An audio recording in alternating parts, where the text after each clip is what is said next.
Welcome back to the Augustana Gymnasium for the gold medal game of the 2020 ACAC Men's Basketball Conference Championship, brought to you by Cargill. I'm Josh Ryan, member of the Jim Pattison Broadcast Group, former Vikings athlete, and I'm joined by another former Vikings athlete, as well as a U of S bronze medalist and the host of the Edmonton Stingers, Ambrose Lions.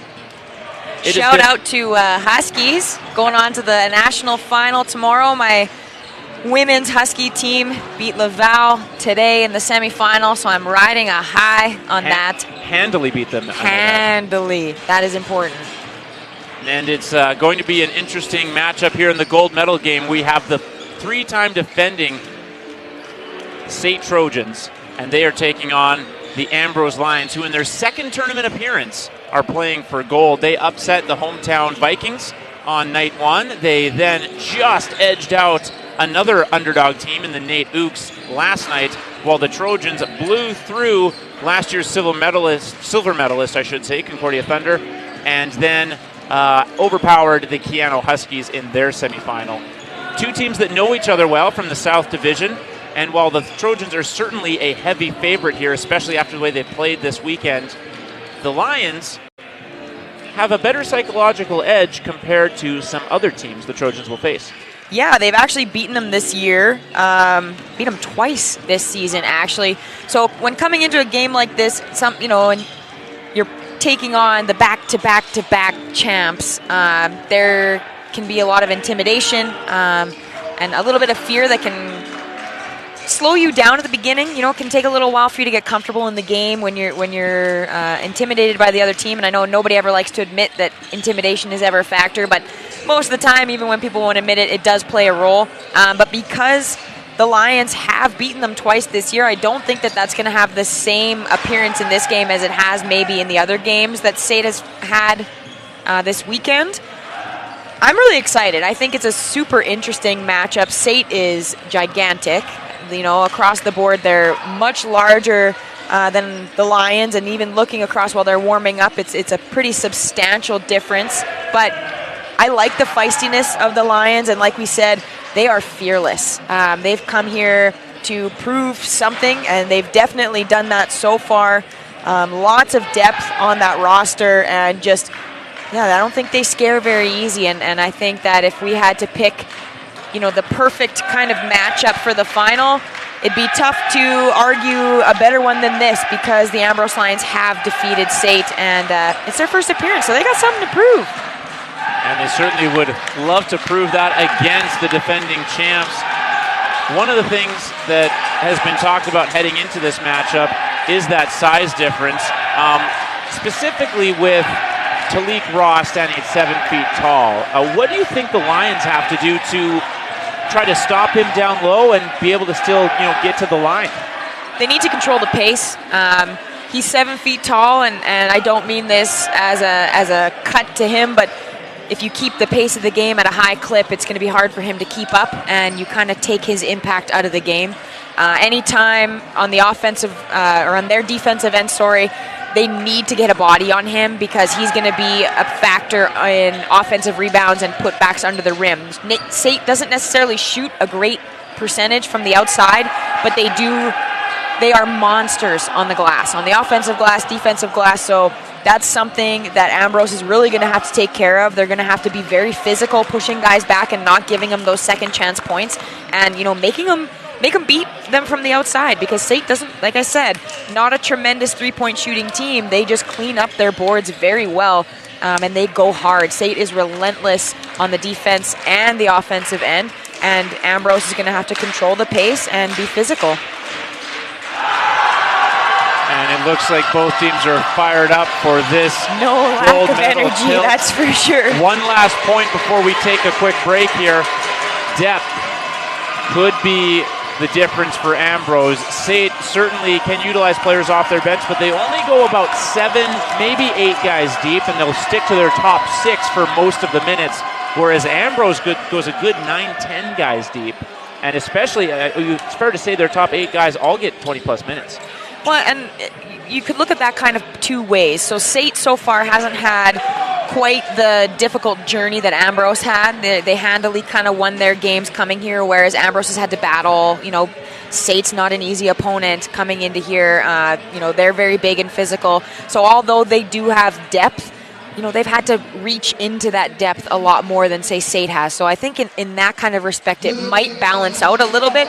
Day 3, everyone is fatigued no matter what game you're playing in. Mentally, physically, everyone's beat up and tired. But SAIT's journey has been just a tad easier than Ambrose's. And so although Ambrose does have a bit more depth and they reach into their bench a bit further than SAIT does, it kind of balances out in that respect, I think.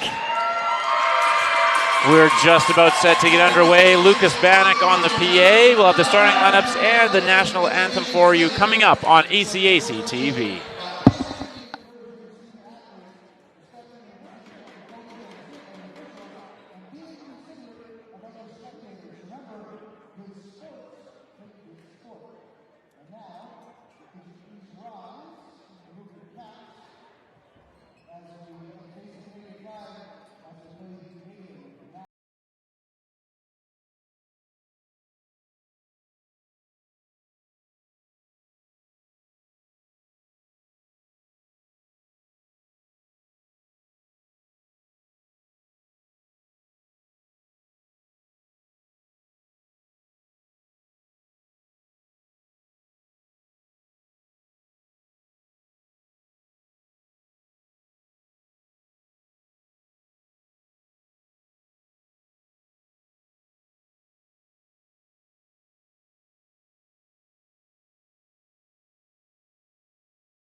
Here we go, folks. The Lions and the Trojans doing battle for gold here at the Augustana Gymnasium. The usual suspects out for the Trojans. And the Lions have Phillip, Gray, Lombo, Daniel, and Cordwell on the floor, but there's several guys off the bench that will play key roles for them. CK Phillip from Calgary, off the mark, deflected by Ross. And Cambo will go to work for Connor. Calvin Chambers, their leading scorer, the floater off the mark, rebounded by Phillip. And he'll go forward.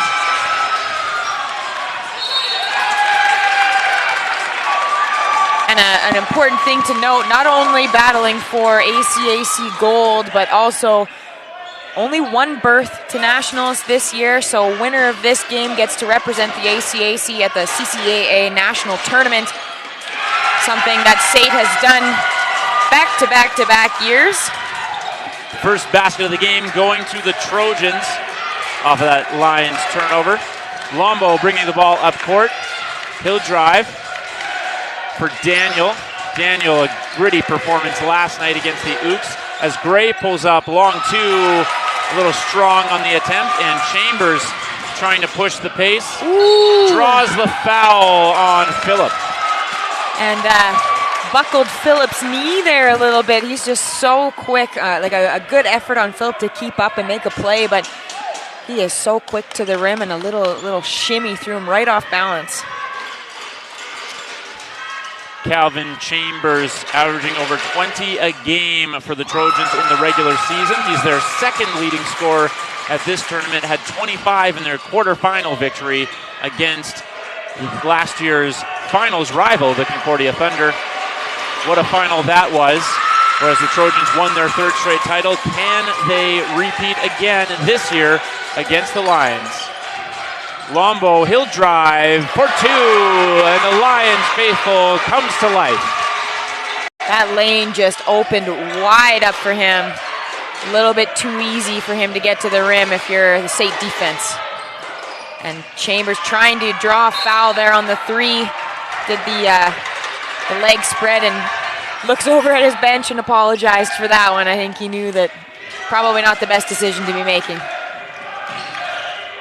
Both teams will have to get a feel quickly on both ends of the floor. That's going to end up in favor of the Trojans a minute and a half into the first quarter.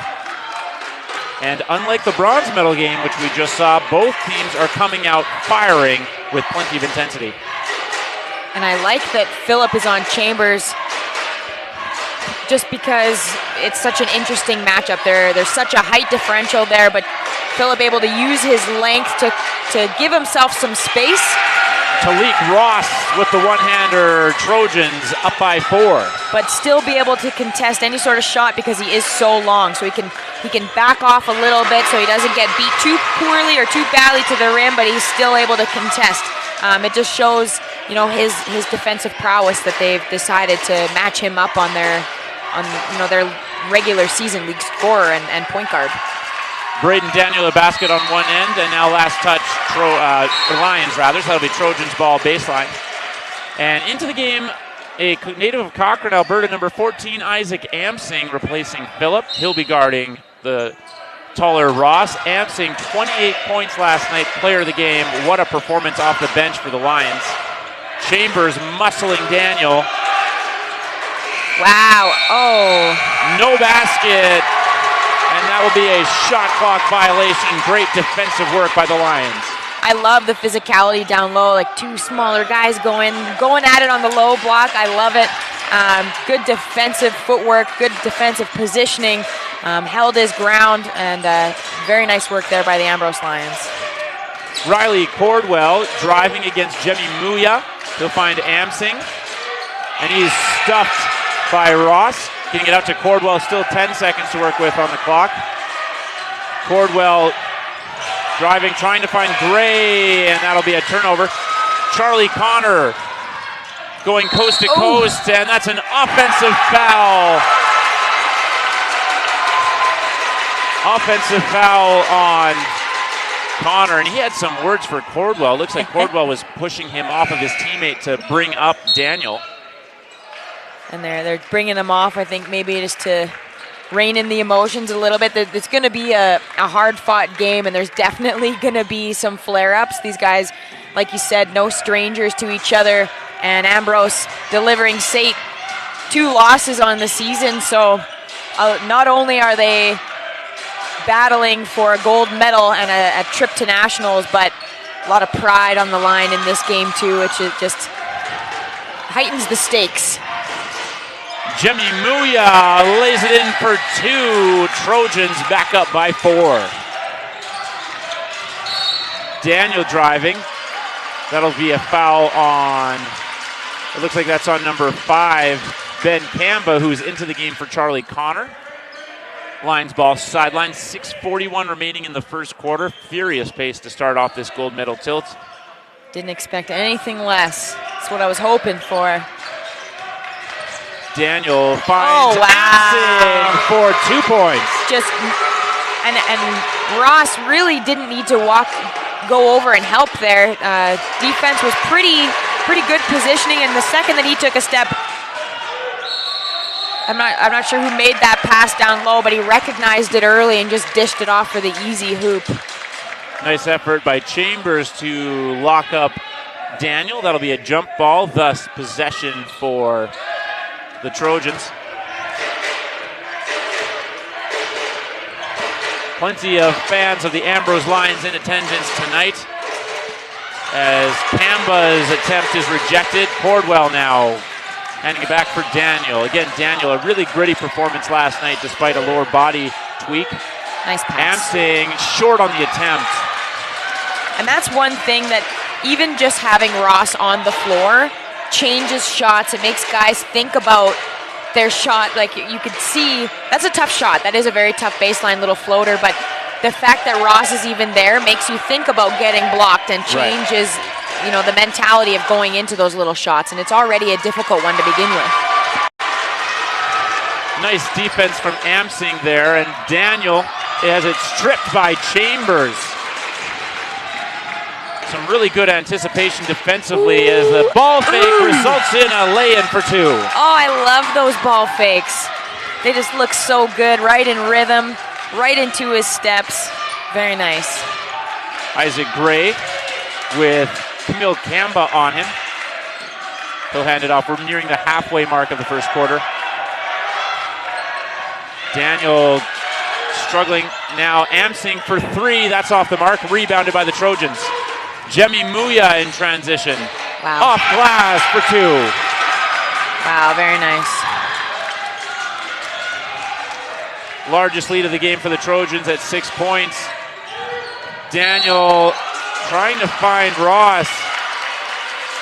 Looks like Ross showed some frustration with Kamba, and they're now going back and forth. It looks like Kamba was called for the foul.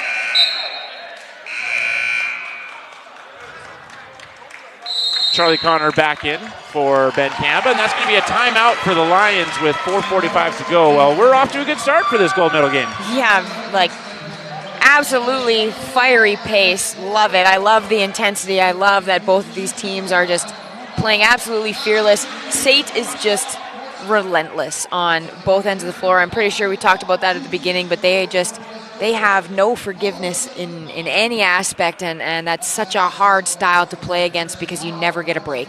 You are supposed to rest on offense. That's kind of the general rule. You don't necessarily rest in the typical sense, but defense is where you put in, all of that hard work in the communicating and transitioning and rotations, and offense is where you're supposed to get catch your breath a little bit. And SAIT's defense is just smothering, and you don't really get that, and it wears on you throughout the course of a game because you never really get to catch your breath. You never get to take a breath because they're just all over you on both ends of the floor. And obviously Ambrose, no strangers to that. They've been able to come through successfully twice against the relentless SAIT Trojans, but right now struggling a little bit with it. Obviously it's very early, only down 6, but SAIT looking quite strong. Ambrose hoping to, give a little bit of a pushback here in the second half of the first quarter. 2 substitutions. We have Matt Francisco and Lyndon Jackson onto the floor for the Lions. Jackson has done a nice job offensively for the team this weekend, and Matt Francisco, a big performance off the bench last night. Amsing, another look from downtown. Oh, wow. It's wide, and Daniel maybe a little too excited on that attempt to lay it in off glass. Trojans on offense now, and Connor is guarded by Jackson. 2 Americans going a one-on-one here. And now Ben Kamba handing back to Connor. He wants the ball inside here. Pulls up for 2, and he gets it. And talking about just a little too excited, this isn't a pace I don't think that either team is going to be able to sustain through the whole game. I know that they are both higher paced teams, But this is day 3 of a long tournament, and the adrenaline will wear off a little bit of, the excitement playing in a gold medal game, but I hope it lasts as long as it can because it is so exciting. Wyatt Hawks getting ready to check in for the Trojans, and Connor has the ball again, the Lacey Washington native in his 3rd season. Pull-up jumper, nothing but net for number 1. Oh, he's so awesome to watch. I love watching that little fadeaway jumper. He's so calm, great body control. His balance is just perfect. Beautiful. Nice pass. And very nice pass. A nice move as well to get open Isaac Gray for 2 points. It's 16-10 with just over 3 minutes remaining in the first quarter as Gray is matched up against Connor again, handing off now for Ben Kamba. Nice effort from Daniel. The Trojans retain possession, and now Muya to the rim. A little strong, and he does draw contact. Another benefit for SAIT is because they have Ross down low, you can't allow him to come in and clean up the boards, but because they have so many offensive weapons, you also can't really help out a whole lot, because if you're giving these guys space, they're just going to score on you, and they're outmatched in size inside, but you can't overhelp with Ross because then you're leaving guys that are, incredible offensive threats on the outside. And speaking of Ross, he just takes a seat now. So a very small lineup for SAIT here. Tyus Yellowhorn in the game, along with Enoch Michelle. A very small lineup, but I still think they're bigger than the Ambrose lineup if we were to take an average. Yeah, C.K. Phillip into the game for Amsing, and he's now the tallest player on the floor for the Lions. Cordwell also back in, so Francisco, Jackson, and Gray remain. Francisco been such a key factor on this Ambrose team. Makes a great pass there for C.K. Yes, Phillip. Beautiful. Making me look like a genius. Thank you very much. But he, big plays in big moments, handles pressure well, beautiful passing, hits big shots. He has just been a treat to watch. Everything you want out of a 5th-year guard. Absolutely. And Michelle tries to get it to go and can't. Nice work. As we were just talking about in Francisco, the rebound. It's a 5-point game here, 17-12, with Lyndon Jackson trying to get some room. He's got Yellowhorn on him. Now Phillip. Gray. Turnaround jumper off the mark. Very tough shot. Ben Kamba trying to find a lane, and he'll have that pass deflected. Still 16 seconds on the clock for the Trojans. Quick release from Hawks is off the mark. Rebounded by Yellowhorn. And that's going to be Ambrose ball, they say. Yeah, not sure I saw what the ref saw on that one. Obviously, our angles are quite different, but Yellowhorn dealing with a decent amount of contact on that, and I thought if he didn't get the foul, they'd at least get the ball back, but saw something different. That shot's no good. And the ball will be pushed up court now. It looks like Chambers is getting ready to come back in. Charlie Connor pulls up for 3. That's short. Nice effort from Michelle. Finally lands out of bounds, and that'll be Trojans basketball.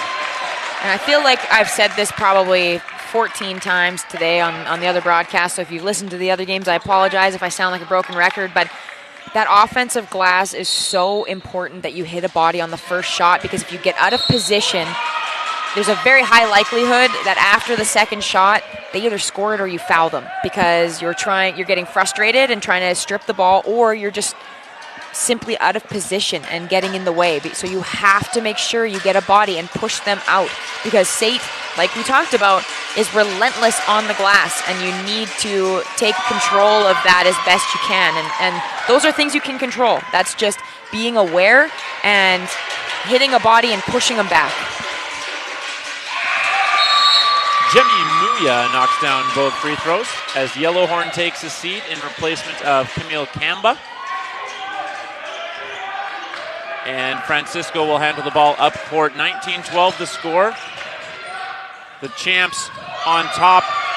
Connor rebounding and pushing the pace with 2 guys in pursuit. Tough one-hander, and it'll go. What touch from the third year from Lacey Washington. Very tough shot. He wasn't square. Took some contact on the way up. Nice touch in response from Riley Cordwell. Beautiful finger roll. And we enter the last minute of play in the opening quarter of this gold medal game between the Trojans and the Lions. Chambers in possession. Blows by CK Phillip, but Allen can't finish. Great second effort from Enoch Michel. And if you do a good job of making that first shot difficult, you need to finish the play, right? It only gets more frustrating if you're playing that first sequence of defensive possession really well, and then they come in and just score on the board. That can be a very deflating way to play as well. So they gotta pick that up here if they're gonna, make a run for it. Shot attempt misses, but Muya on the glass. This time, Phillip comes away with it. 10 seconds left in the quarter.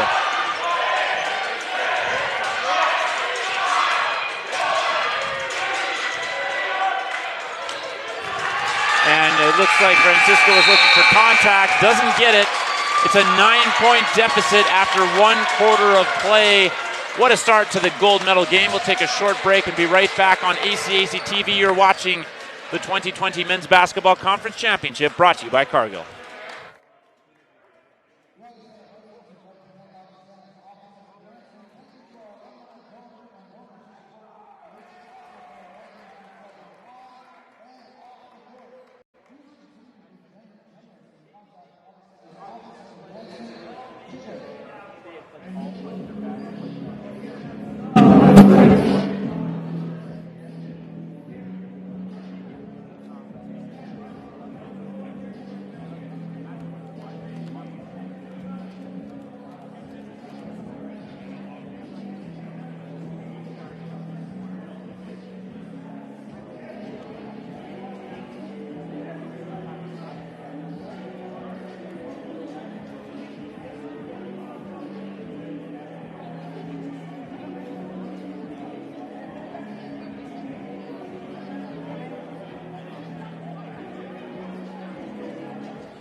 We enter just about to enter the second quarter, and obviously a dominant performance by the Trojans. What stands out most, Kira? Nobody has hit a three.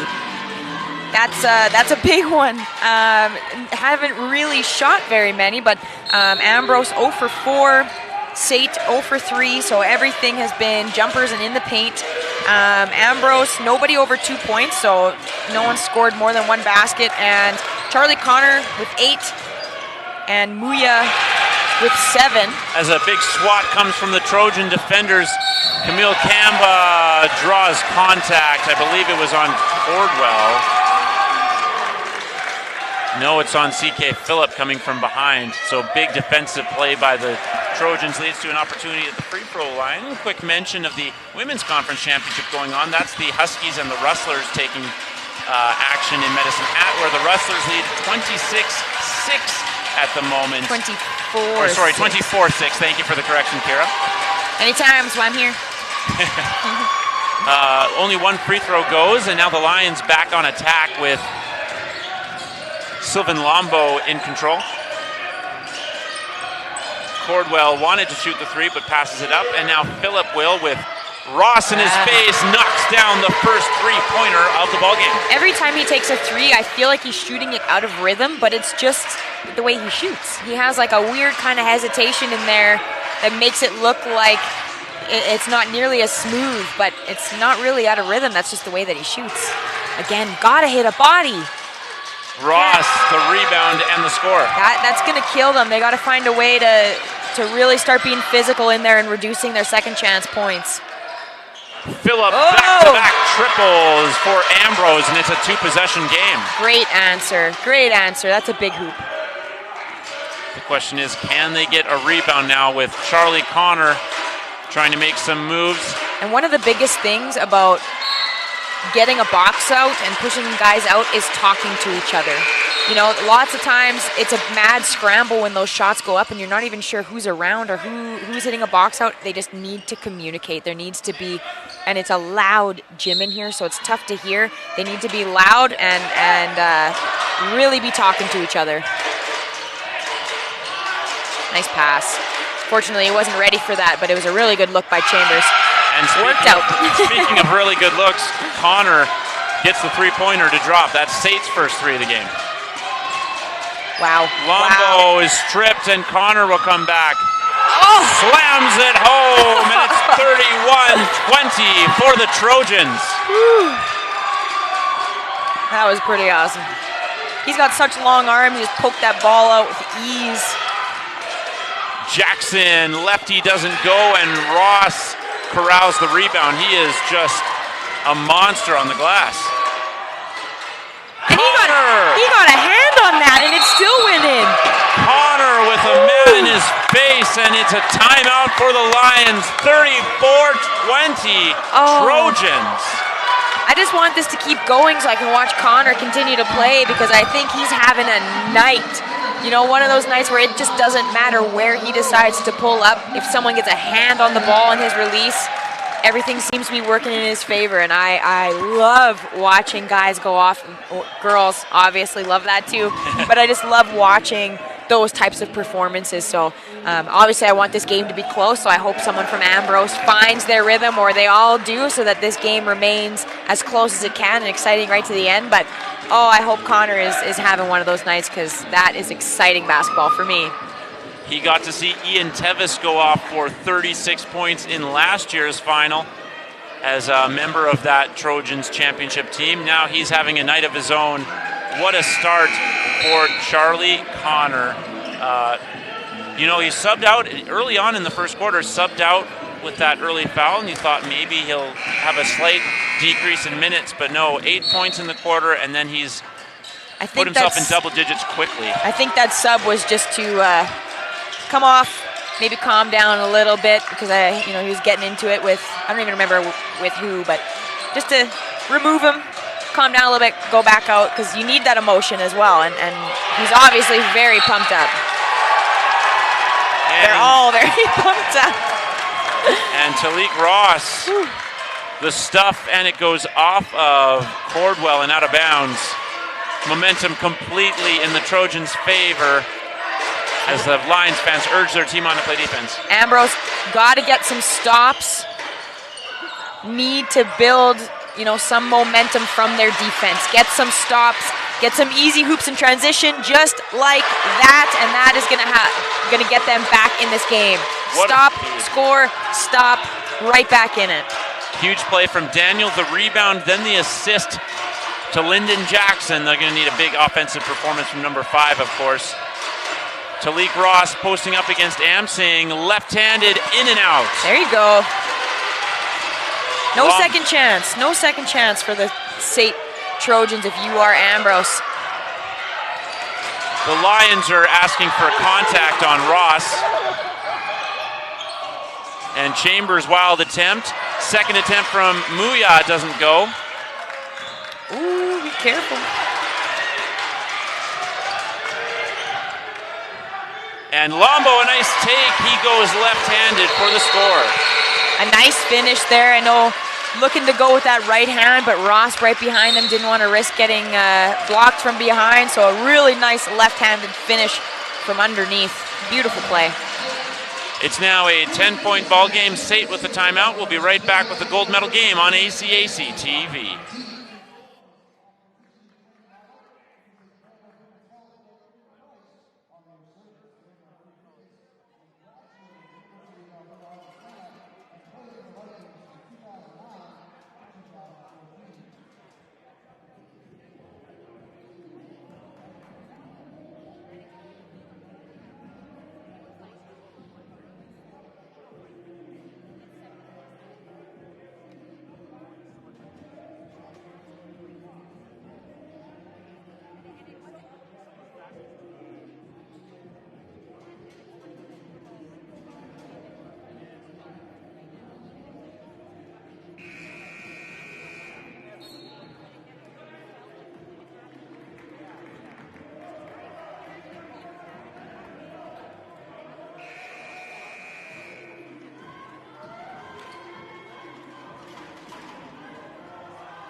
Back into action here at the Augustana Gymnasium, and Calvin Chambers has the ball for the Trojans.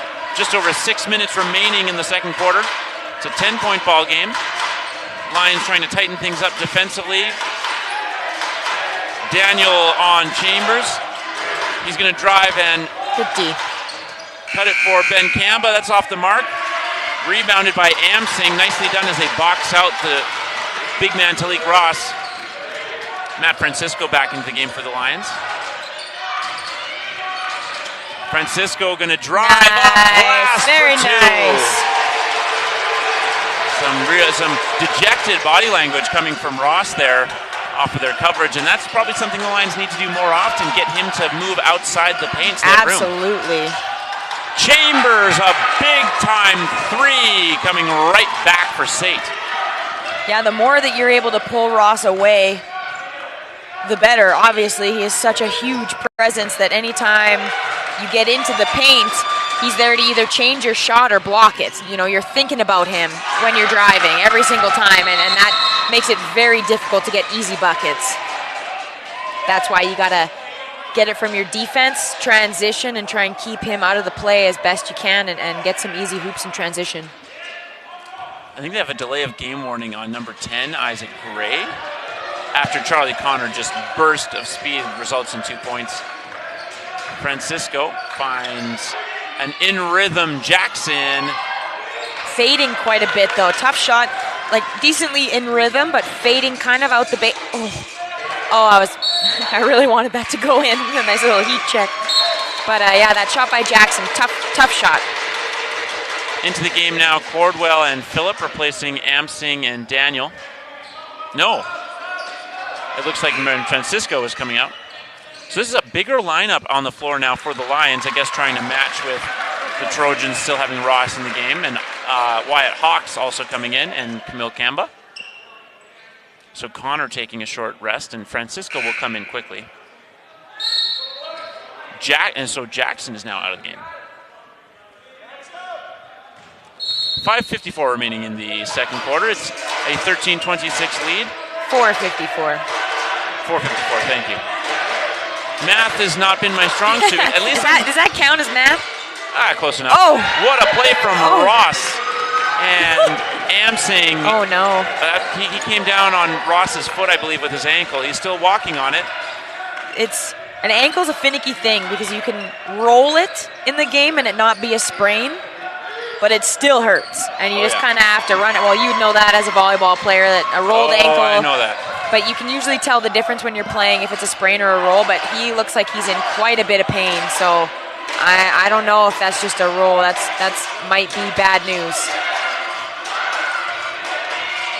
He's going to need a tape job, I'm sure, if he's going to stay in the game. And Ross is way off the mark, but Kamba there to rebound it. Wyatt Hawks off the mark for three. Amsing gutting it out with an injured ankle as Cordwell tries to find a teammate here. Francisco now. Oh. And he's looking at the ref. You know, an easy thing to do. Dark jersey, dark colored ref uniforms. That's why I like the stripes.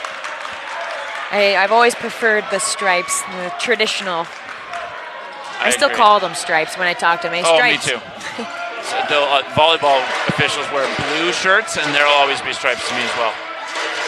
And Amsing is taking his shoe off. I'm sure they're going to tape up that ankle. I think he's tightening it up. Oh, no. If he did sprain it, you don't want to take your shoe off and let it swell either. So it might be a halftime sort of thing if they do need to tape it, but you don't want to take it off and then let your foot swell either. So it's kind of like that balance. But I can't imagine that he's going to take any risk of not coming back into this game. And he's been hesitant to see now sits down. He's been hesitant to sit down, it looks like, trying to keep weight on that foot. Isaac Gray at the line for the Lions. 3:26 to go in the quarter. C.K. Phillip is back into the game. Braden Daniel as well. And that's short. Last touch from the Trojans. You know, It's one thing I've noticed that it doesn't really matter what call the refs make here this weekend. They are hearing it from all sides. So I commend them because they have done a great job.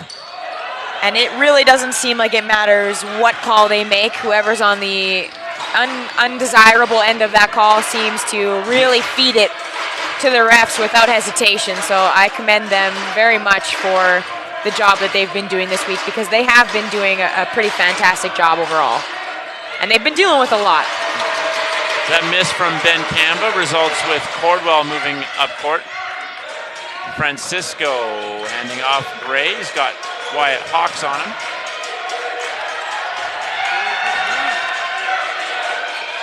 And now Francisco with Charlie Connor.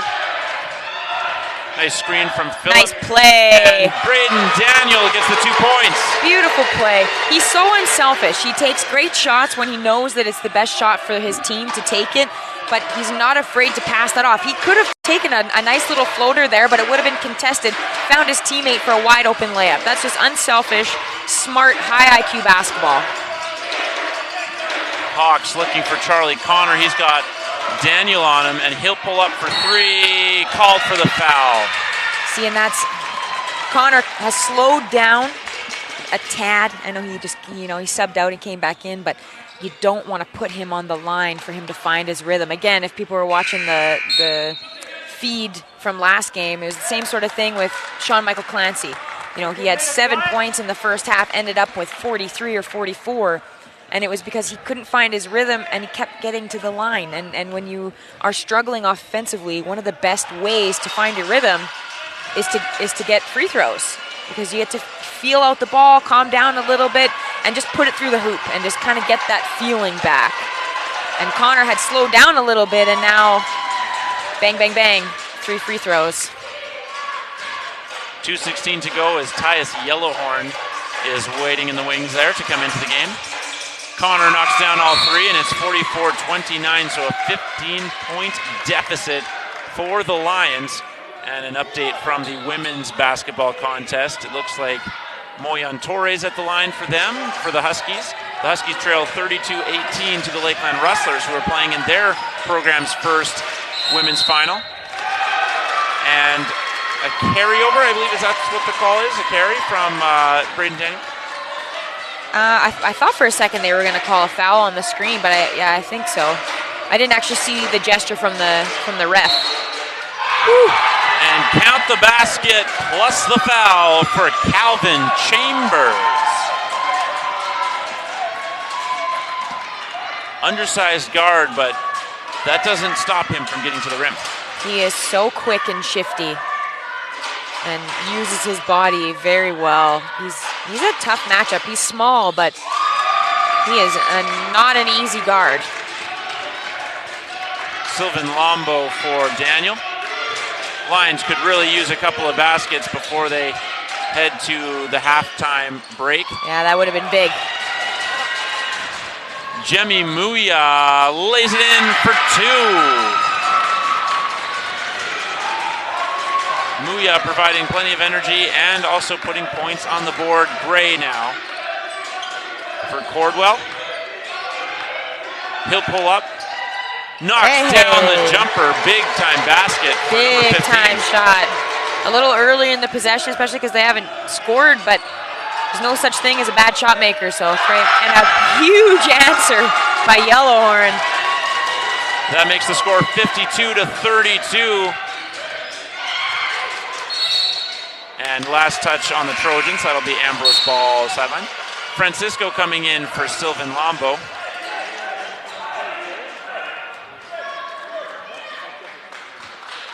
Amsing has not yet made an appearance. And I'm assuming at this point he's not going to come in until the second half if he comes in at all. Hopefully that ankle isn't too bad that he's out for the game. It looks like, they haven't left the gym or anything. He's sitting on the bench, so hopefully that means that he'll come back, but no point in coming in for the last minute of this half. Gray goes off glass, doesn't go, and Jackson can't corral the rebound. Now the Trojans in transition again. Slowing things down for a second. Charlie Connor with the ball. Need a stop here. Connor finding Muya, 2 points. And that's another thing, Connor, such an offensive threat. Anytime he gets close to the hoop, he's going to draw a lot of attention, and that just opens up his teammates. The pace going in favor of the Trojans. Ben Kamba holding. They should limit the Lions to only a few seconds on their last possession if they weight it down here. I like that defensive Connor. effort by Jackson. Rare air ball there. Now 8 seconds to work with. Jackson stripped by Chambers, 4 seconds on the clock. And a nice play by Daniel. That's a nice effort by Daniel to break up that pass. Yeah, a couple really great defensive efforts. If Jackson would have given he had somebody running along the wing. If he would have been able to get that pass to them a little bit sooner, he would have had a wide open layup, but fortunately he got picked. Lots of excitement on the Trojans bench, and we'll take a short break. It's 52-32 in the gold medal game.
.7 remaining on the game clock here in the second quarter. So basically got to be an alley-oop, touching up. Technically, you only need 0.3 seconds to get a shot off. So they have a small margin of time for them to get a shot off, but basically got to put that up immediately.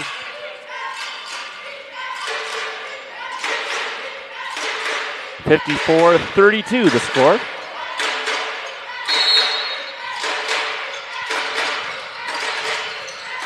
And Ross off glass, doesn't go. And that'll end the first half. The Trojans showing why they're the defending champs.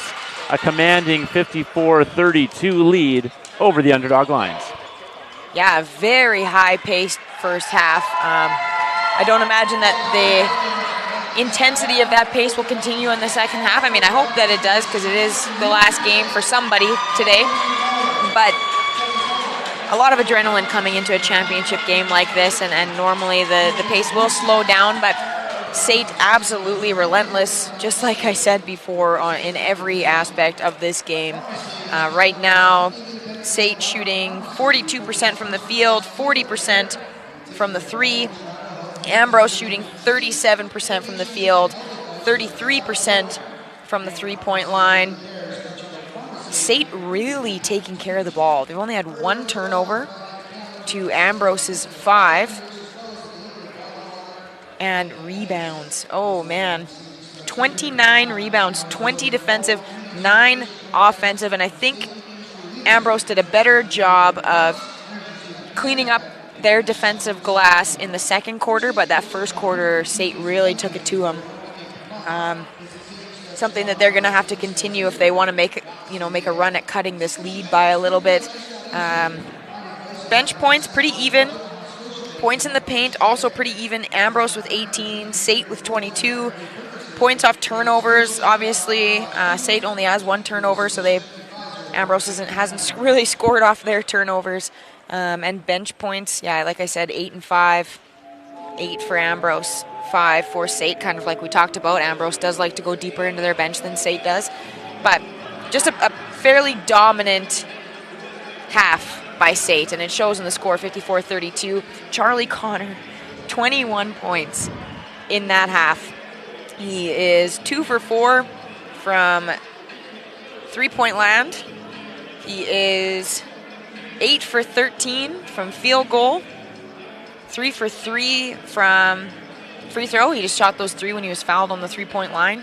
And right now, Ambrose, no standout offensive performance thus far, but Phillip does have 8, a couple other with 4 and 5, chipping in a little bit more. On SAIT's side, we've got Calvin Chambers with 10 and Jemmy Muya with 11, and a couple others sprinkled in there with a basket or 2, but just a relentless pace by SAIT, very smothering, and hopefully Ambrose can come out, really clean up the things that they need to, especially the rebounding. That's going to be a huge thing.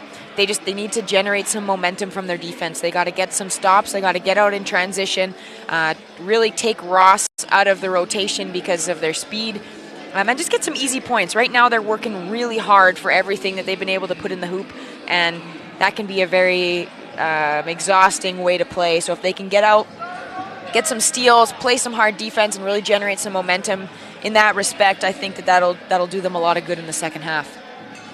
And we'll get that second half in just over 10 minutes' time. It's 54-32, Trojans leading the Lions. You're watching the 2020 ACAC Men's Basketball Conference Championship, brought to you by Cargill.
And we're back momentarily in between the half here. The Trojans leading 54-32, and I'm joined by the Associate Director at SAIT. You must be happy to see your team leading here. That's Bob Murray, also ACAC President.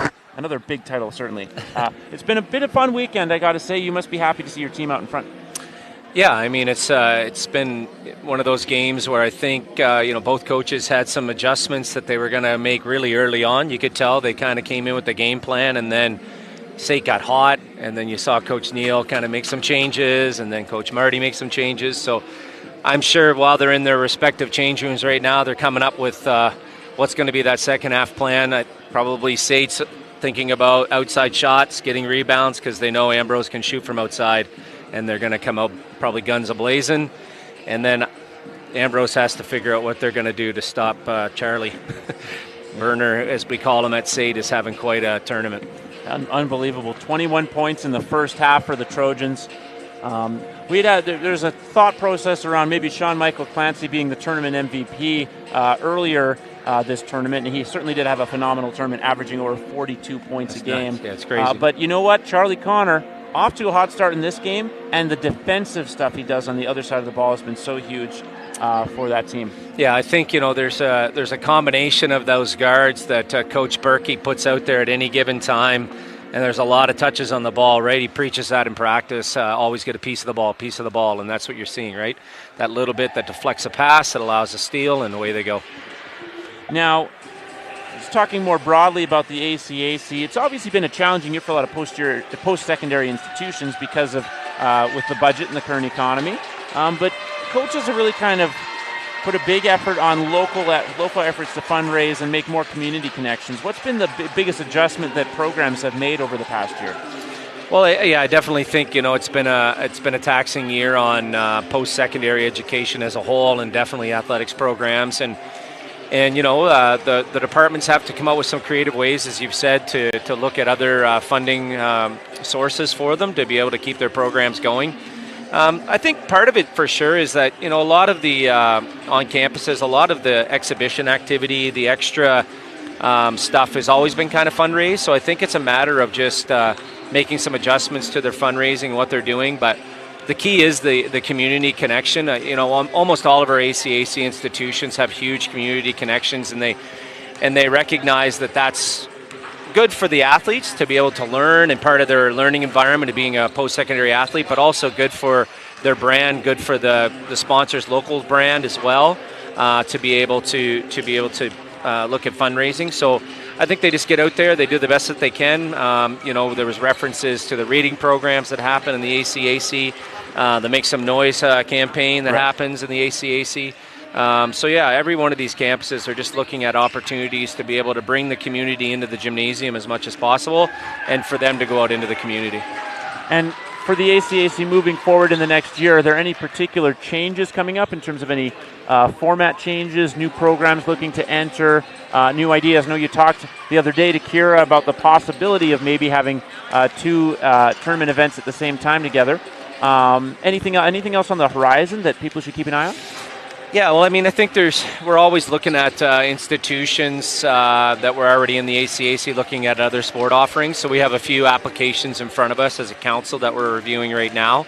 And then as well, I think part of it that we need as a council, and in particular the executive and our outcome management teams, we're always reviewing how we deliver post-secondary sports. So be it schedules, playoffs, those types of things, just creative ways to be able to get our teams to be as competitive as possible before they go to nationals, and to be fiscally responsible as well. And so I think we're always kind of looking at those opportunities. I think this May meeting that we have, our AGM, is a very important, pivotal one for the ACAC in light of what's going on in post-secondary. And so I think we're going to come with a lot of plans and a lot of options, and we'll see how our council moves. And lastly, do you have any prediction for who wins between the Trojans and the Vikings tomorrow in men's hockey? Because I know that is a highly anticipated matchup. Well, it's been a fantastic series already, right? But one each in each other's barn. Exciting games. I was at the game here this afternoon, and it's great to see the ACAC hockey at its competitive environment that it has, right? It was a great crowd out there today watching the Vikings, and they were able to pull off a win, and we'll see as Game 3 goes tomorrow. I think that the two goalies are just fantastic for those two teams, and so I think it's going to come down to who has a better effective power play, because both teams seem to be hitting that sin bin a lot in this series, so we'll see how it goes. Bob, thank you for joining us. Bob Murray, ACAC president, thank you for joining us again on ACAC TV. It's 54-32. We'll have the second half coming around in just a minute between the Trojans and the Lions at the 2020 Conference Championship, brought to you by Cargill.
And we're back. The second half begins between the Trojans and the Lions. It's 54-32 for SAIT. I'm Josh Ryan. Kira Lyons will be joining shortly as Charlie Connor hits the first shot of the half. 23 points tonight for number one, playing in his third season as a member of the SAIT Trojans. And almost comes up with a steal against Isaac Gray. The starting unit back out for both teams. It'll be interesting to watch here with the Ambrose Lions as Amsing took an ankle bump and he's been on the bench since. Braden Daniel for Gray. Gray around Phillip. Phillip will pull up for the mid-range jumper. That's good for 2 points. CK Phillip, a big part of this team, especially on the offensive end, but also altering shots defensively. A minute passing here in the third quarter as Charlie Connor will find Camille Kamba. Turnover, and the Lions are coming back. Isaac Gray for Phillip. Lays it in for 2.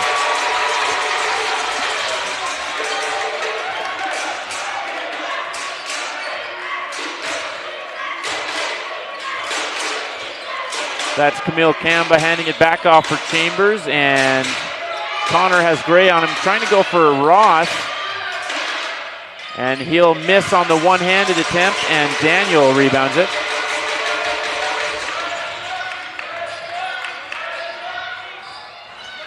Attempt at the rim doesn't go. Last touch, it looks like that is going to be on the Trojans. As Kira Lyons rejoins the broadcast, not much in the side of offense yet, but we're at a 20-point difference. Yeah, it's a bit of a draft here. My throat is starting to feel it, so I need to get some hot water. Warm my bones up. It has been a long weekend as well, obviously, with a lot of games. So far, the Lions doing their best to try to keep Ross out of the paint. Some definitely aggressive pressure defensively as Lombo gets the 2 points to go. Quick timeout from Marty Berkey as he is wanting to slow down this change in momentum right now, and his assistant coach is talking to the players. We'll take a short break. We'll be right back. See if the Ambrose Lions have some life on ACAC TV.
The Lions faithful nice and loud here in the Augustana Gymnasium. You're watching the gold medal game of the 2020 Men's Basketball Conference Championship, brought to you by Cargill, featuring the underdog Lions and the champion Trojans. And the Trojans are in command, but a slight bit of momentum for the Lions to start the second half. Charlie Connor driving, loses the handle, and Daniel comes in. I love to see that, diving on the floor for those loose balls. Those 50-50 balls really make a huge difference over the course of a game. Even though, you end up doing jump balls and losing possession, when you're able to come up with a lot of those 50-50 balls throughout a game, makes a huge difference. And a substitution. Camille Campbell will take a seat. His brother Ben will come in. The Lions have kept the same 5 out so far to start the quarter, as Cordwell handing it off for Daniel. CK Phillip, one-handed, drops it Very for nice. 2. Nice soft touch there. A third year from Calgary, Phillip with the two-pointer. And now the Trojans trying to go to work. Connor misses on the one-handed attempt, and Cordwell fouls Ross, who will go to the line. That matchup has been a problem for the Lions. It's been a problem, really, for everyone in this tournament that has faced the Trojans. The Thunder tried to get away from it by having Ronald Bacon Jr. take outside shots, and he was able to hit those, but none of their other players could generate offense. Yeah, when you have a 7-footer, I question the 7-foot height on the roster. I'm not sure, as we had talked kind of before. Usually 7-footers have a look to him where you can just tell. I don't know if he has that look to me, but anyways, it's especially in the ACAC in college. I mean, in U Sport or CIS, it's a rarity there too. So having someone of that size, and not only is he very tall, but he is large. He's a big man, takes up a lot of space, and a tough matchup in the ACAC in particular. And trying to, some nice footwork from the tall Ross there on Phillip to get the shot block. And Chambers will lay it in for 2. We're back to a 20-point deficit. I gotta say, that was some quick footwork from the big guy. That was quick. CK Phillip with the ball again, trying to cross him over. Lyndon Jackson into the game. He's short on the one-handed attempt.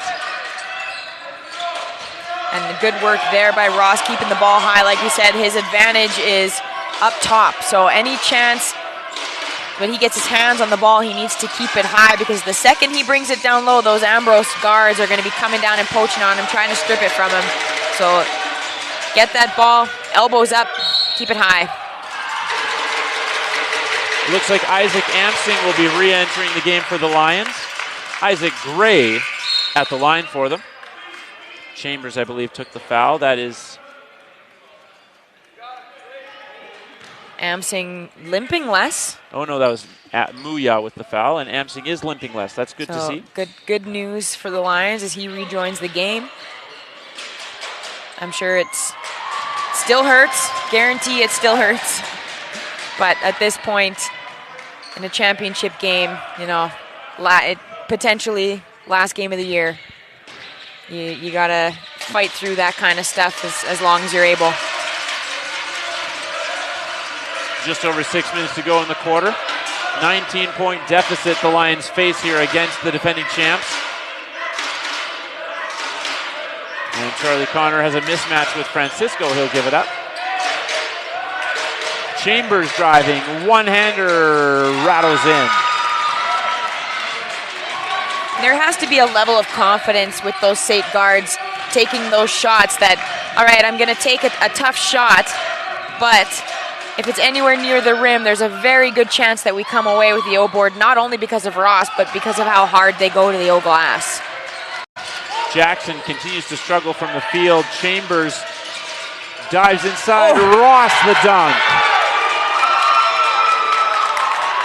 Boy, the coaching staff on the Trojans were excited after that play. 64-41, Trojans on top. Jackson for Gray. He'll pull up for 3. In and out. And SAIT back on attack. Chambers has been especially effective here in the third quarter, getting to the rim, drawing attention. And Connor, just looking like he's trying to slow his team down a little bit.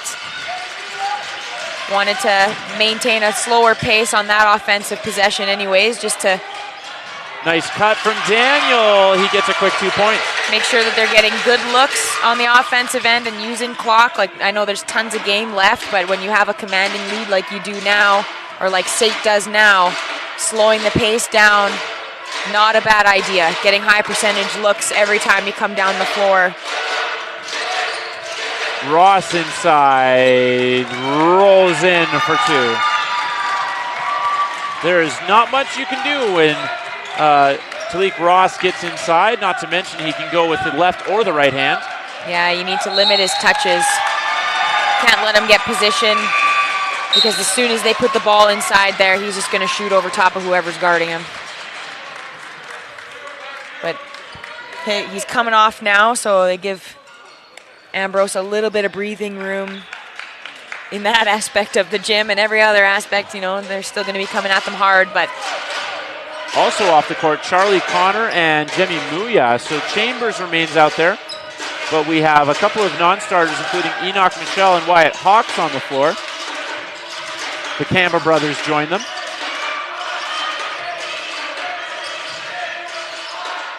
And Michelle doesn't get the bounce.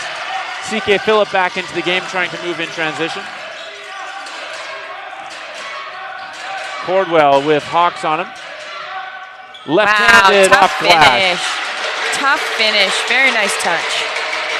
2 points for the third year from Queensland, Australia.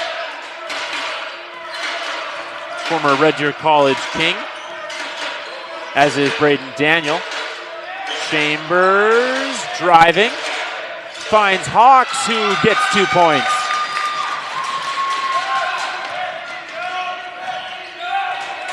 The Lions just can't get any stops on the defensive end as Gray will find Jackson. Back for Gray. He'll pull up for three. Short. Phillip can't get the rebound, and the Trojans back to work on offense.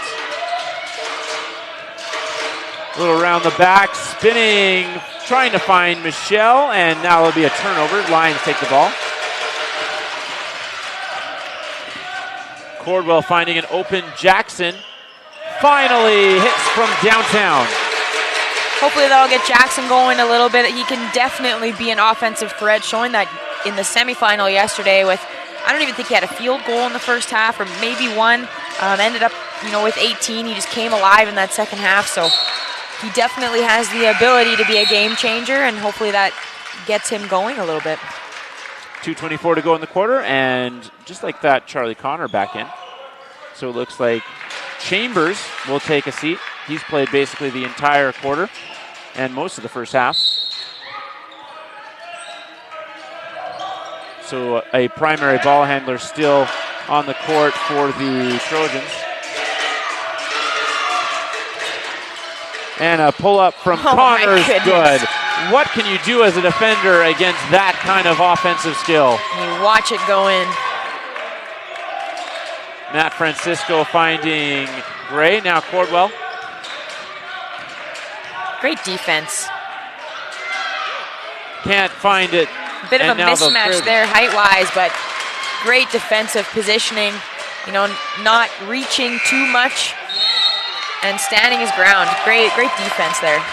Neil Nystrom looking for answers as his team trails by 22 with less than 2 to go in the quarter. You're watching the gold medal game of the 2020 ACAC Men's Basketball Conference Championship, brought to you by Cargill.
Quick scoreboard update from Medicine Hat. The Rustlers are leading 53-38 over the Huskies in the women's final.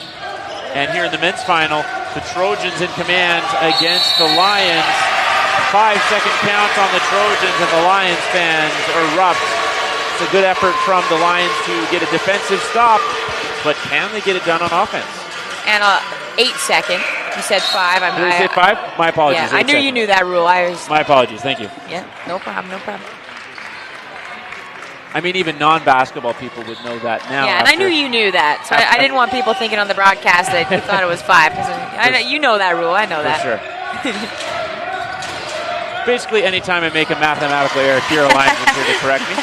Which is pretty hilarious because math is not a strong suit of mine at all. But at least it's not as bad as the MSNBC anchor earlier this week. Oh, Lord, for those of you who've seen the viral video, CK Phillip getting the rebound.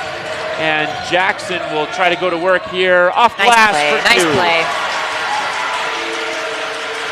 Just over a minute to go, and a couple of quick baskets here from the Lions. Lots of work to do, though, and they need to continue to get stops against the Trojans. Tyus Yellowhorn in the game. Handing it off for Michelle. That doesn't go, and Gray gets the rebound.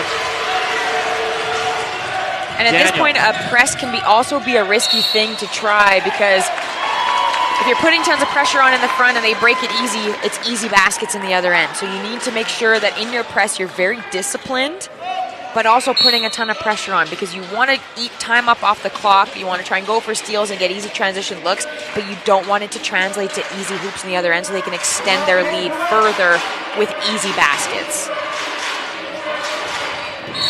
And now foul called. That's Lyndon Jackson with the call. 57 seconds, I should say, remaining in the game, or in the third quarter, so less than a minute to go.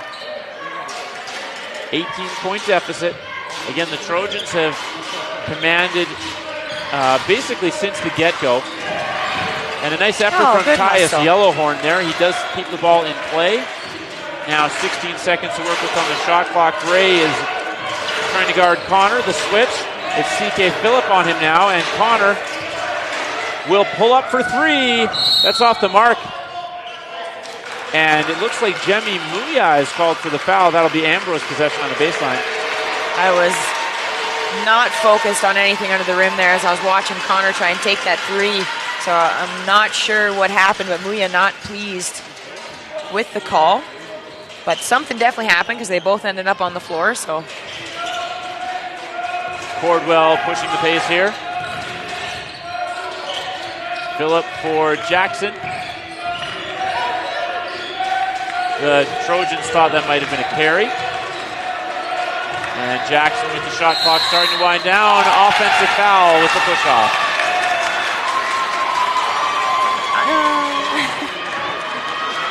I don't know. I didn't see him extend an arm or anything. Like he definitely made contact with him, but most of the time, if you're going to call that, it's an extension of the arm. And I didn't see that. I definitely saw contact, but I don't mind that aggressive contact from Jackson either. So, And a blocking foul that brings Neil Nystrom off his seat. He is not happy with that call on Gray. I disagree with that one too. He took that right in the chest. He took that pretty square in the chest. I thought that was good defense. Again, different angle. So what I saw is obviously different from what the refs saw, but I don't know. I disagree with that. Calvin Chambers at the line for the Trojans. He'll knock down the free throw. 71-52, a chance to restore the lead to 20. And that'll give the Lions just 19 seconds to work with before the end of the quarter. Phillip hands it off for Lombo. Cordwell in the corner, that's short. Great rebound from Kamba. Chance for a basket here from the Trojans. Connor driving. Finds Muya, doesn't go. And we enter the fourth quarter with a similar deficit to how we entered the third. 72-52, Trojans on top, and we'll be back with one last quarter of basketball at the 2020 Men's Basketball Conference Championship.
back in action. One last quarter of basketball here at the 2020 Conference Championship, brought to you by Cargill. Charlie Connor, he's had a spectacular tournament for the Trojans. And Ross is stripped by the Lions. Braden Daniel finding Cordwell. An open Jackson from the other side. That's off the mark, but Daniel the rebound. It's one of the notes that I had made so far in this game is that Ambrose really struggling to come up with offensive rebounds. That will be their fourth of the entire game. So not shooting terribly. 41 from the field, and not great from three. 26 from three, but if you're not getting a second chance at any of those shots, it makes it very difficult to score. So only having 4 on the entire night, especially in comparison to SAIT's 11. But definitely not something that surprises us. SAIT is a tremendous rebounding team with 38 in this game through 3 quarters.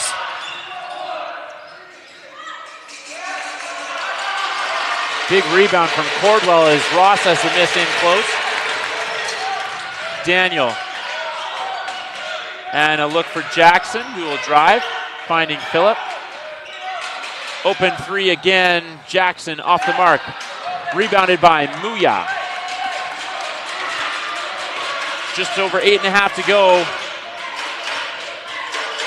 The Trojans really slowing things down here. Probably trying to eat as much clock as they can. Yeah, and just making sure that they're taking smart shots. They have a big enough lead now. And Ross, speaking of smart shots, gets an attempt right inside the paint, lays it in for 2. And Cordwell can't get it to fall. Those misses are tough if you're trying to come back from this deficit. Yeah, anything around the rim, or a bunny, as you call it, you got to put those in. It's not as easy as it looks, especially when you've got someone like Ross in there, but any chance that you get to have a shot like that, you do need to put it in because, they've got a long ways to come back in this fourth quarter. Jackson, offensive foul, so no basket. Great effort by Connor to get in the way. Yeah, absolutely. Sylvan Lombo taking a seat. It's tough because if you're Jackson, you want to get your offense going. You're trying to be aggressive, and getting to the rim, is one of those things that you want to be able to do and try and draw a foul with a hoop. Get a couple and ones. Fortunately, he just got up a bit early, and Connor had great position and able to step in and take that charge. But I like the aggression of trying to get to the rim, but it just didn't work out. Charlie Connor, fadeaway is good for 2. So he's at 27 on the night. He is having one. Cordwell for Phillip. And he's stripped by Chambers, who's blocked at the rim. Trojans asking for contact. And there definitely was contact. I think he might have taken a knee to the back. But what an effort by Phillip. He made a mistake. He turned that over, wasn't really paying attention, and got stripped from behind. But what an effort to come back and block that off the backboard. I like seeing that. Connor trying to go to work here. Draws contact and will go to the line.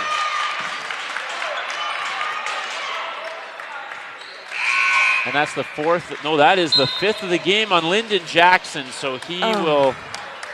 His season potentially is over if the Lions can't come from behind here with 6 minutes remaining. Oh, that's unfortunate. It is so early in the fourth to foul out, and he took 2 really quick ones. And he's a big piece of that Ambrose offense, and that's a big hit for them. That's unfortunate. We'll see if they can respond here with just 6 minutes remaining. 21-point deficit facing them here in the fourth quarter.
So Charlie Connor goes back to the line with 6:34 remaining in the fourth quarter, and it's a 21-point lead as he misses the first.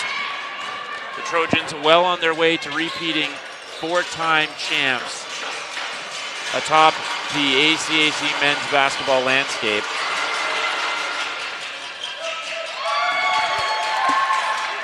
And with Lyndon Jackson fouling out for the Lions, that's going to make things tough on them making a comeback here. Riley Cordwell off the mark. And now Muya finds Connor, and he'll lay it in for two. Isaac Gray almost turns it over. C.K. Phillip draws the contact, and that'll be on Ross.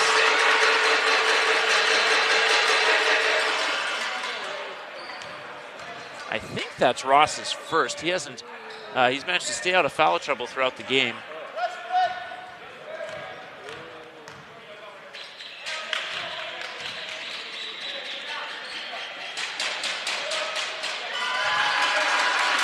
Again, just 6 minutes remaining here.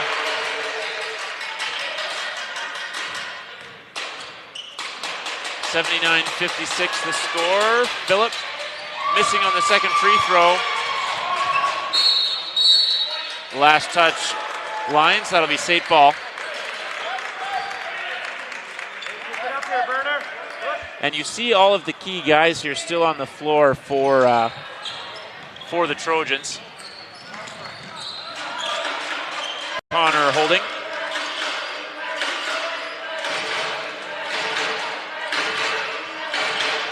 He's got C.K. Phillip on him. Drives. And he draws contact on Phillip.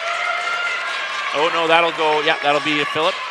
And I think that's Phillip's fourth foul of the game, if I'm not mistaken. We'll find out in a second. Lots of fouls this game, that's for sure. Oh, make that 3 fouls on Phillip. And Connor misses the first free throw.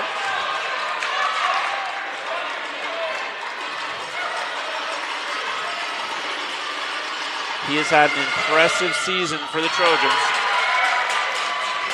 Both ends of the floor as Gray hands it off for Daniel.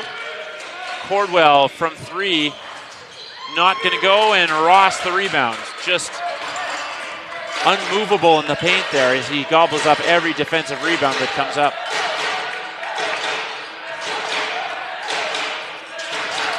Now Chambers looking to go one-on-one with Phillip. Connor switched. He's going to pull away for 3. That's good. Ooh. Unbelievable shot from Charlie Connor. It's kind of like watching Sean Michael Clancy. I'm shocked when they hit them, but I don't know why. You know, he's been doing that all game. It shouldn't be a surprise anymore at this point. And not even just all game, he's been doing that all weekend. Step back from Chambers is off the mark, and Connor. Nice effort by Phillip to save the ball from going out of bounds. And unfortunately, it just ends up, now it's going to be Trojans ball, touching multiple hands. And Ross is fouled, so he'll go to the line. That's a good foul. I like that foul by Gray. It was hard. It wasn't dirty. You know, Ross was going up for the dunk, and I appreciate that he went up and wasn't having that. Timeout called by the Lions. We're nearing the end here by the looks of it. 83-56, Trojans on top.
And Talik Ross at the line.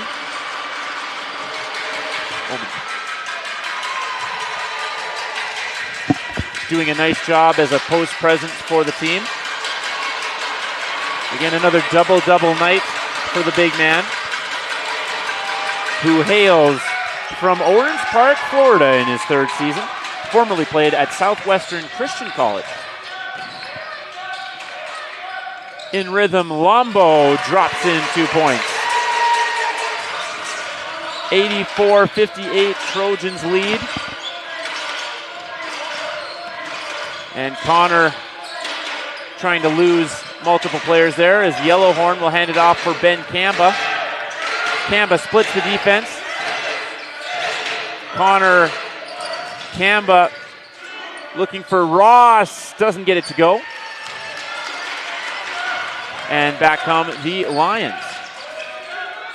Gray, three-pointer doesn't go. Ross the rebound.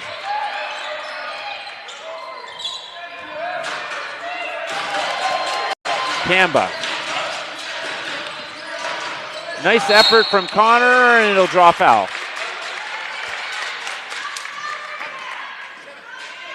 And that's Phillips' fourth foul of the game.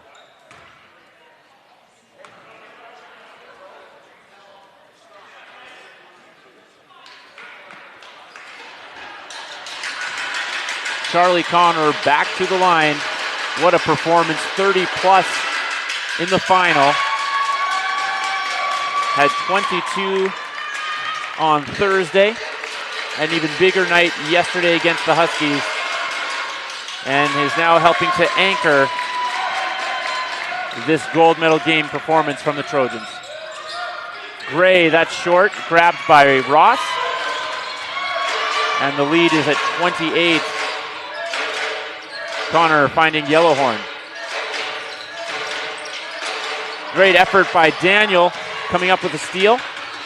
Phillip gets two more, and he has 23 today.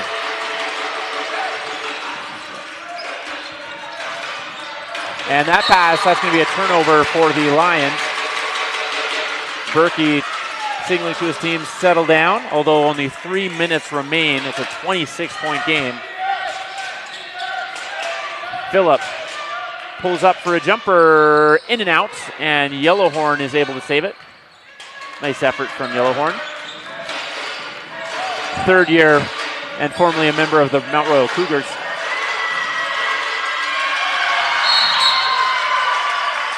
And it looks like Connor will get called for the foul, and that'll be free throws for the Lions.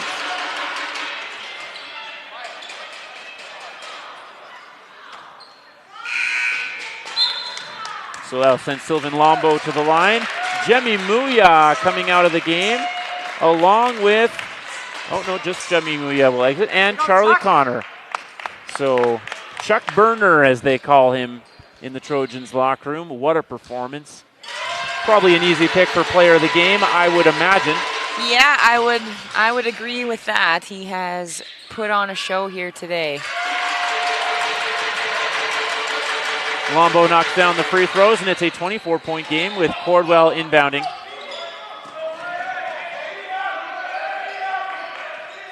Tough break with the Lions with Amsing getting hurt, and a number of guys just not able to hit shots today. But again, as you've talked about repeatedly over the course of this weekend, the Trojans are just so relentless on both ends of the floor. So many weapons on offense. Strong and physical on the defensive side. They talk really well. They help each other out. They just smother teams. Open look for Michelle. He'll find Hawks, rather. And that's stolen by C.K. Phillip. Another steal for number 7. And he's a little strong in the attempt. Oh, and that's a foul, it looks like, on Hawks. I'm not sure. Yeah, the first foul of the game on Hawks. So that'll be Lions basketball on the baseline. 2:23 to go.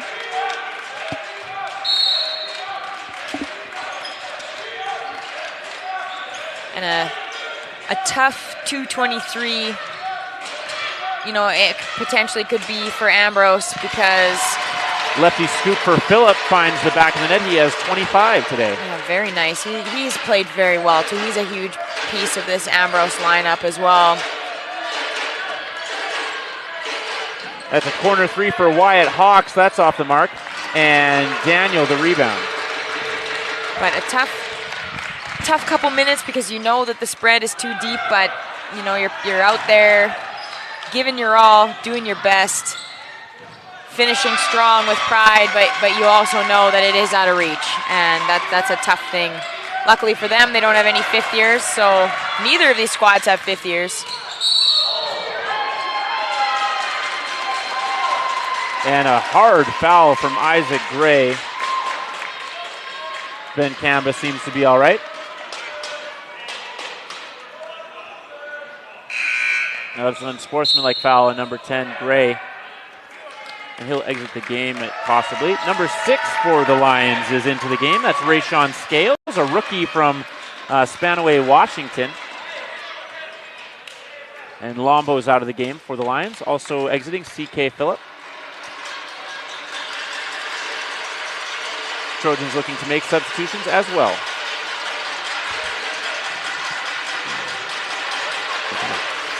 It'll be like 17.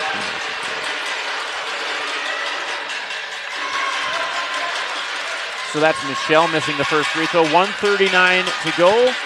And then the Trojans will get to celebrate one more time. Great effort. Daniel, unbelievable rebounder for his size. And he's blocked at the rim by Michelle. In transition, Camba finding number 3, Leto, and he knocks in 2 points. And the bench exploded as he dropped that hoop. It's good to see that, you know, some of these guys are getting minutes in a big game. Whether it's at the end, you know, and it's out of reach for Ambrose, it's still good for, you know, these SAIT players to get to experience what it's like to play in a gold medal game, and you know, maybe they have before. I'm not sure. They've been in a lot of gold medal finals in the last 3 years, so but 4 years. Certainly some of these younger guys, it's their first opportunity. Yeah, and whether you're playing big minutes or not, even just getting to step on the floor will bode well for them next year and going into nationals. Leto for 3, just short. Rebounded by Isaiah Friesen, another rookie who's into the game late for the Lions. Rayshawn Scales short. And a breakaway for Chambers. He misses with 44 seconds to go.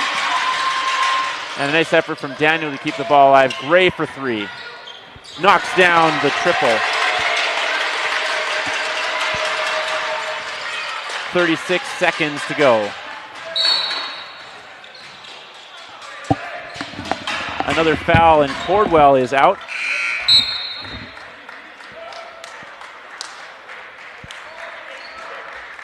And exiting the game also is Isaac Gray. Faisal Slat coming into the game for the Lions. Also in Dion Adams, so a ton of rookies get to play for a couple of seconds here. And Isaac Amsing, who was so huge in that semifinal victory, likely in to take out Braden Daniel, the 4th year. And yes, Daniel will exit, Amsing in. So Amsing and a number of rookies are onto the floor. 91-69 the score, and the Lions looking to get at least one more touch. That's going to be a turnover for Salat. And it looks like the Trojans are going to get the ball over the line in their 8 seconds. And then they will turn the ball over to the Lions.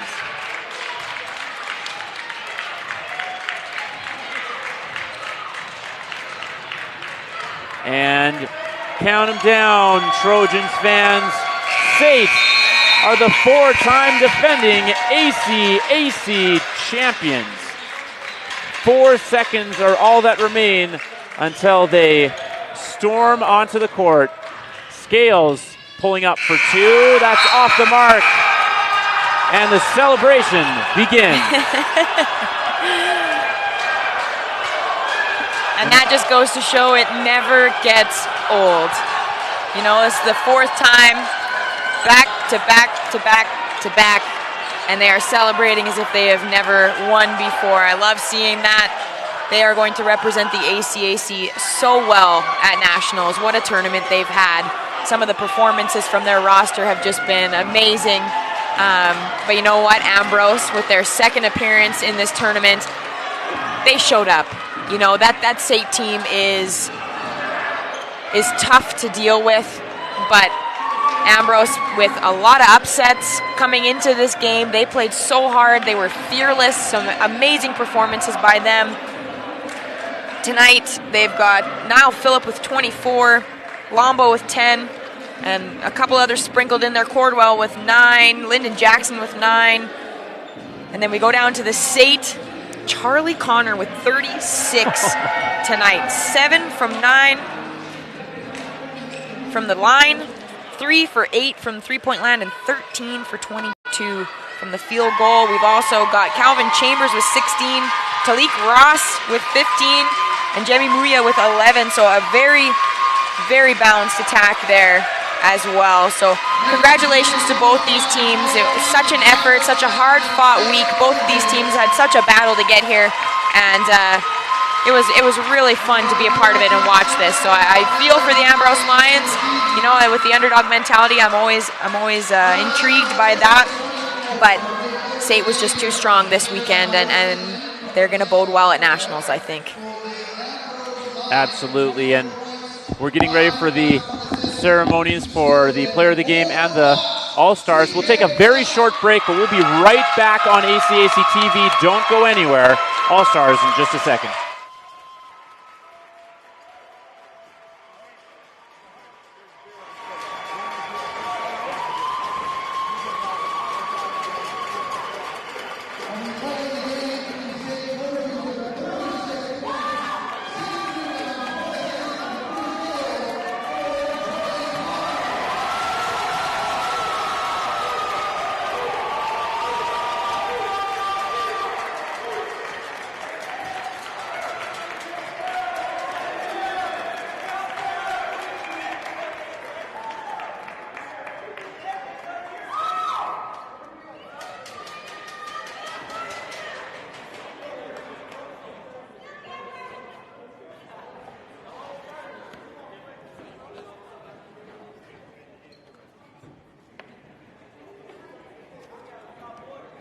Once the opponent is done, as it is now, we'll do the initial handshake, then we ask the players to return to their rounds.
Thank you everyone for attending the 2020 ACAC Men's Basketball Conference Championship.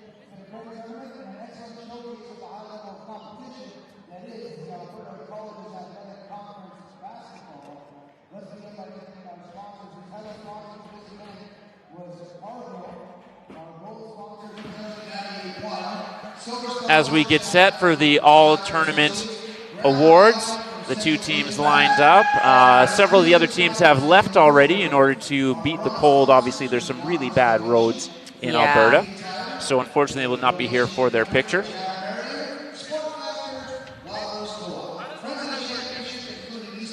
We do have a few players that have not received their awards yet in the gym, certainly, so they will get their mention momentarily. I think there's some obvious picks here, obviously, when you look at the SAIT Trojans. Yeah, and especially with the performance tonight. I mean, Charlie Connor with an unbelievable week and a fantastic performance here in the final.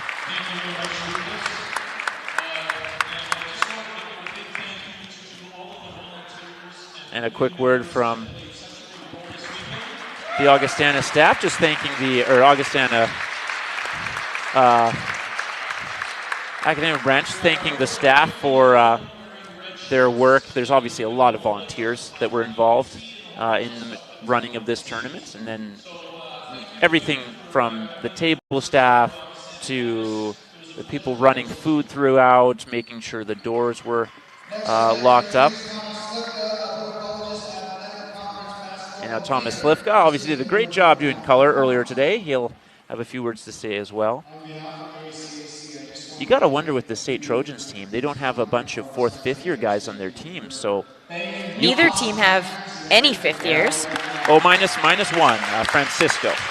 Oh, right. Is the one. Yep. But you as you said, there's a bunch of guys, barring school, that could be back for both teams. You could have a lot of continuity depending on what their program is. And I'm just going to double check that because now I'm questioning if there is another fifth year on their squad. Nope, yeah, just the one. And what a performance he had this weekend. His stats might not show up that he was a huge factor, but he really was. He hit shots in big moments, made really nice plays, very smart, came in so consistent. He had a great weekend. He was a huge reason as to why Ambrose was as successful as they were. And he really played a big role, especially in that semifinal win. A couple of key plays down the stretch. There were a lot of guys that, didn't put on a ton of points or maybe inconsistent throughout that game. But even a guy like Lyndon Jackson, who had a tough gold medal game, didn't have any points in the first half against the Nate Ooks and then put in 18 in the second. And without those 18 points, you look at the spread, they don't get through the Ooks and get to the final. Yeah, absolutely. He showed up in that second half and was a big reason why they were able to be here today. Unfortunately, like you said, didn't have the game that I'm sure he's wishing that he did, but I'm sure a lot of the guys on Ambrose are feeling that way right now. They could have had an incredible showing, and I don't think that it feels very good whether you score 40 and lose or not. And lots of guys filling in various roles. I mean, Sylvan Lombo had a solid tournament. Isaac Gray may have struggled a little bit offensively at times, but a tough, tenacious defender playing with so much emotion. Yeah, he's got a bit of an edge, and I like that. Guys are going up for dunks at the end of the game, and I know they're probably emotional because they knew that they weren't going home with the gold, but I do like that edge that he plays with. I'm not letting you dunk on us whether you're up 20 or not. I appreciate that competitive side for sure, and they've been a joy to watch. That whole roster has been a joy to watch. I love their fearlessness. They've been fantastic. And so Spencer Clausen, he was awarded his award earlier today. And C.K. Phillip, the first member of the Lions to be awarded. Oren Porter Juder from the Lethbridge Kodiaks had departed already with his team. Obviously a great effort from C.K. Phillip in this last game, 25 points. Yeah, and he is such a key member of their defense too, always picking up, one of their biggest threats, if not their biggest threat all the time. And Talik Ross, again, he had a great showing tonight. He had 15, and he might not be one where his stats show exactly how important he is to this lineup, but he changes shots even when he's not blocking them. He is such a defensive and offensive presence. He takes, a lot of attention on that team, which opens up some room for the other players to hit some shots, and he is a huge part of that team, both because of how massive he is, but also the role that he plays. Absolutely.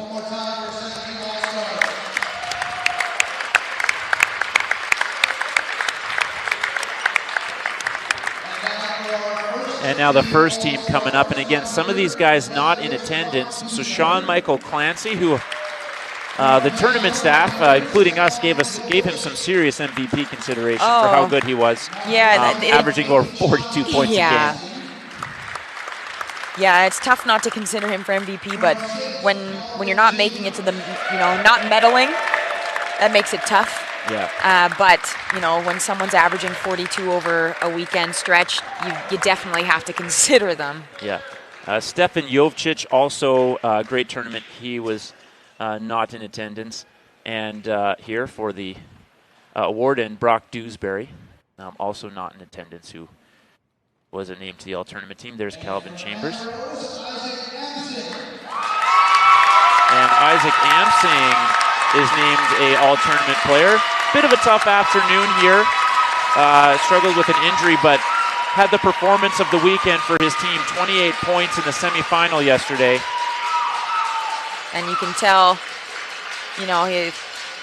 he's still upset. Winning these awards, unfortunately, doesn't cure the sting from losing the gold medal and not being able to go to nationals, but at least he gets a little bit of hardware to take home with him as well, in addition to his silver medal. Unbelievable effort off the bench. And Charlie Connor, an obvious choice for tournament MVP. I mean, really, what else were we going to do? 36 points. Second leading scorer for the tournament behind Sean Michael Clancy, but with more efficiency. And, basically averaged... And a gold medal. Yeah, and a gold medal. And he got close to averaging a triple-double because he was getting involved with steals. I mean, he was getting involved in assists, rebounds. Yeah, when, as much as we did consider Sean Michael Clancy for MVP, at the end of the day, in my head, if Connor showed up at all in this game, he was my choice.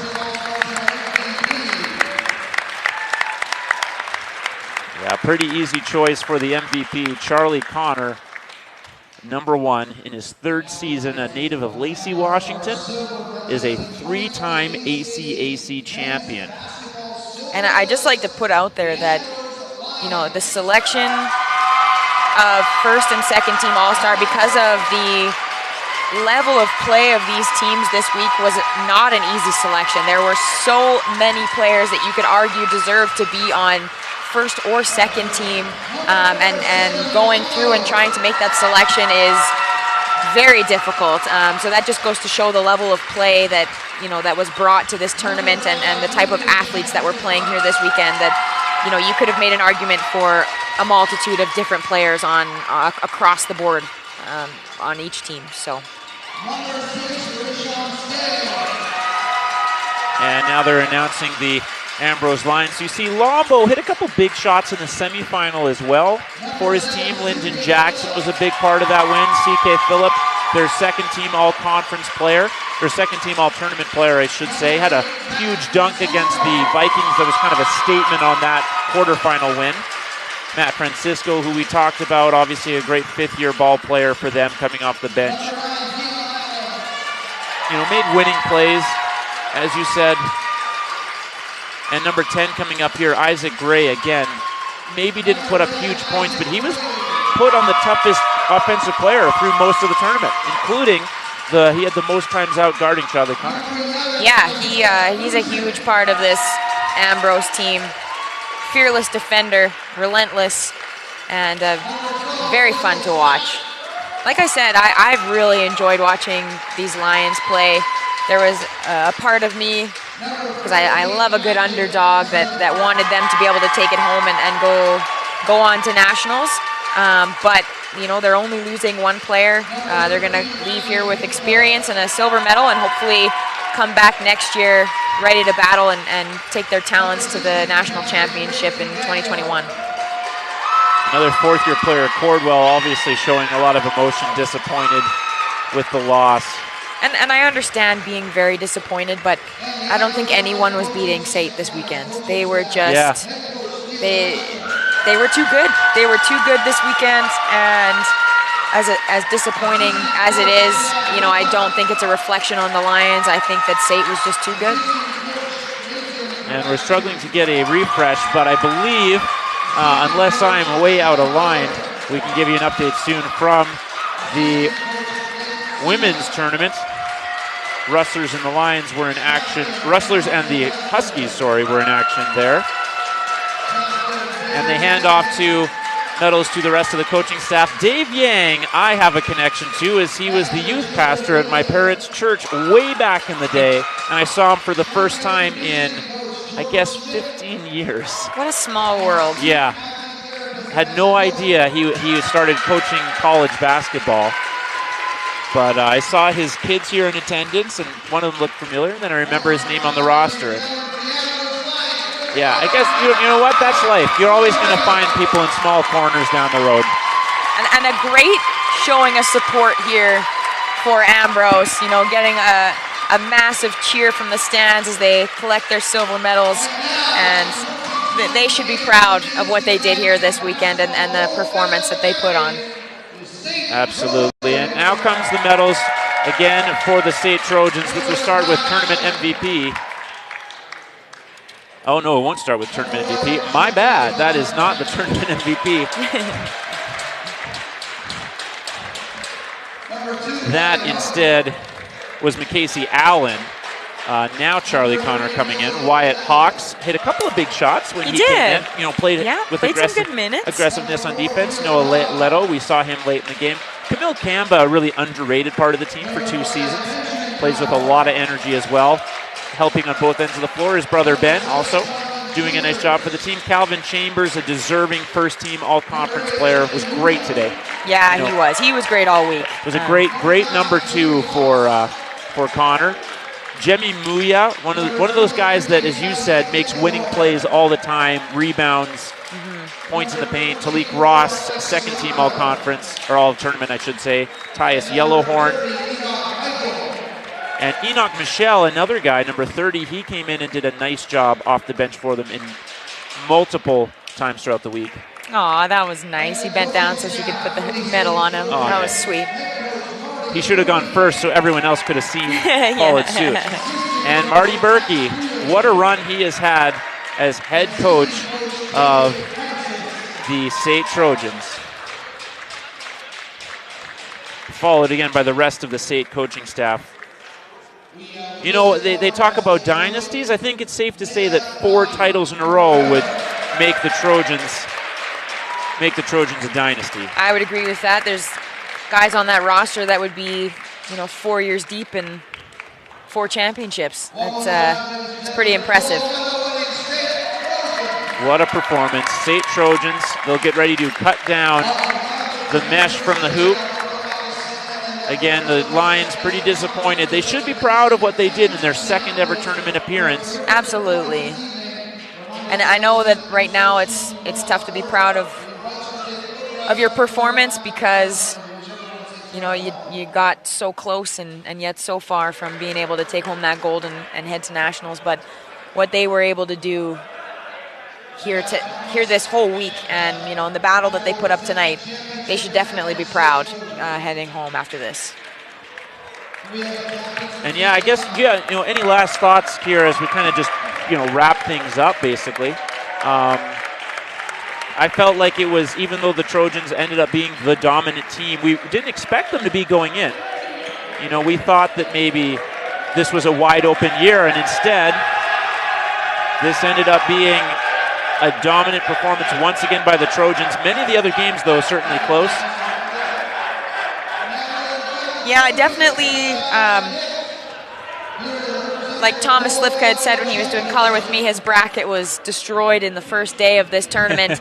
But that's what makes it so exciting. You know, it's tough to get rankings exactly right when you play certain, you know, the South and the North are split and you don't play each other nearly as much, and trying to figure out where teams belong, but also who is peaking when they come to the ACAC tournament, because regular season, of course, plays a huge factor in where you're going to be placed, but at the end of the day, the team that's going to come away with an ACAC championship or any championship is the team that's playing the best basketball at the end of the year. And SAIT hasn't lost a game since December 15th, you were telling me, which that's pretty insane. And obviously peaking at the right time.